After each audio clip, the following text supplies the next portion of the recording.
The Lord of the Rings is arguably the best movie trilogy to exist. The sheer amount of lore within the world of Middle-earth goes beyond the pages of Tolkien, beyond the notes he left behind, beyond what is seen in Peter Jackson's perfect trilogy, extended edition especially, beyond even the hours of documentaries detailing a production that captured lightning in a bottle. The commentaries that cover the Fellowship of the Ring give even more information, and we're here to disclose those details. We're going to try to keep all information relegated to the director and writer's commentary for the first film, so details better told behind the scenes. Features such as every Ringwraith scream being voiced by the director's wife and trilogy co-writer will not be covered on this list. A prologue was vital because Sauron needed to demonstrate he's all-powerful with the ring immediately, so that the audience could find a faceless antagonist credible. Frodo's first shot of reading a book under the tree was done in pickups, meaning in the shot that audiences first see Frodo, Elijah Wood has been performing the character for almost 4 years. Ian McKellen banging his head in Bag End was a real mistake, kept in the final cut. The filmmaker's first wish as to who should play Bilbo Baggins was Sir Ian Holm. He said yes immediately, so no auditions were made for the character. Director Peter Jackson and Fran Walsh's children, Katie and Billy, are two of the Hobbit children during Bilbo's story time. The portraits of Bilbo's parents on the Bag End mantelpiece were meant to resemble Peter and his wife Fran. Peter Jackson loved the Bag End set so much that it was the only one he saved, presumably still owned by the director somewhere. The Ringwraith who whispers, "Shire Baggins," was voiced by Andy Serkis, the actor for Gollum. In the book, Frodo waits another 6 months before setting out with the ring, something he always intended to take to Mount Doom.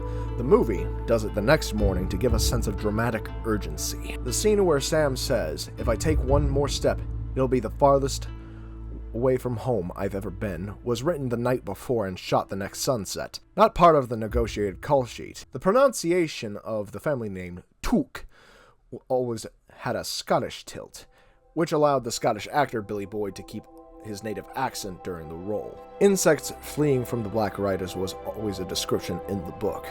When the hobbits are hiding under a tree, a centipede killed a Weta during a take not visible in the final cut. A departure from the book is how Frodo slips from his feet that causes the ring to land on his finger. Instead of singing about a merry old inn beneath an old grey hill, he rushes to stop Pippin from giving away any more about his identity. In the book, Aragorn always had the broken sword of Narsil in his sheath during the prancing pony scenes, reforged upon reaching Rivendell. However, Jackson thought the visual look would be all too silly for introducing that would be such a heroic character, and also that it did not give Aragorn enough of an arc the writers wanted him to have. I do not want that power. Gandalf and Aragorn had spent years searching for Gollum, a detail elaborated in the book. The first scene of Viggo Mortensen acted in was fighting the Ringwraiths on Weathertop. This was his first time handling a sword for a movie role. The next, where he carries Frodo through the forest, was one of his last. Arwen replaced the character Glorfindel because there were so many characters needing to be introduced that it began to require all minor characters to get condensed. The horse chase to the ford of Bruinen was shot like a car chase. Rivendell scenes were some of the most difficult to write because of its sanctuary nature along the journey that threatened to halt all suspense. The moment Elrond states the ring cannot stay in Rivendell was included to keep the tension going. Lothlorien during the third act would also be difficult for the same reason. The Gandalf and Elrond scene in Rivendell was Ian McKellen's last day during pickups. He was going to fly out on a plane to New York to do a play, meaning all his dialogue needed to be recorded clean on set. Because it was an outdoor set near an airport, a spotter was required to radio in when a plane is about to take off or land. Hugo Weaving was also sick with the flu during the scene, which is why his voice sounds especially gruff. Important characters like Gimli, Legolas, and Boromir were particularly difficult to write into the script because they are introduced at about the same time. One draft had a party the night before the Council of Elrond to work in their introductions. The Evenstar pendant that symbolizes immortality has a larger purpose in the trilogy of the films. For the Return of the King book, Arwen gives the pendant to Frodo, passing on her strength and grace to him. Boromir's speech of "one does not simply walk into Mordor" was written the night before. The actor Sean Bean did not have enough time to memorize his lines, so he kept the script on his lap off-screen below the frame within the final cut. When Frodo volunteers to take the ring to Mordor, Jackson directed Ian McKellen to react as if he was a World War I veteran hearing his son volunteering to fight in World War II.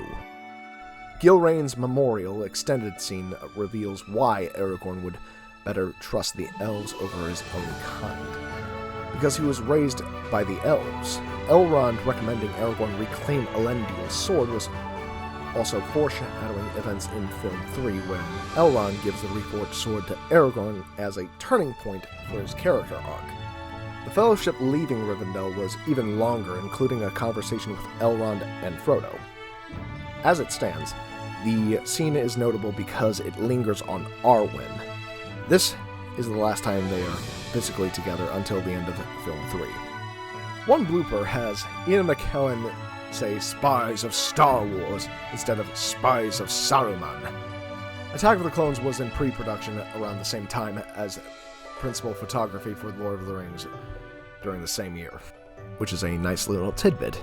There was a studio concern over Gandalf's frustration, particularly with his failure to open Durin's door, claiming audiences receive it poorly.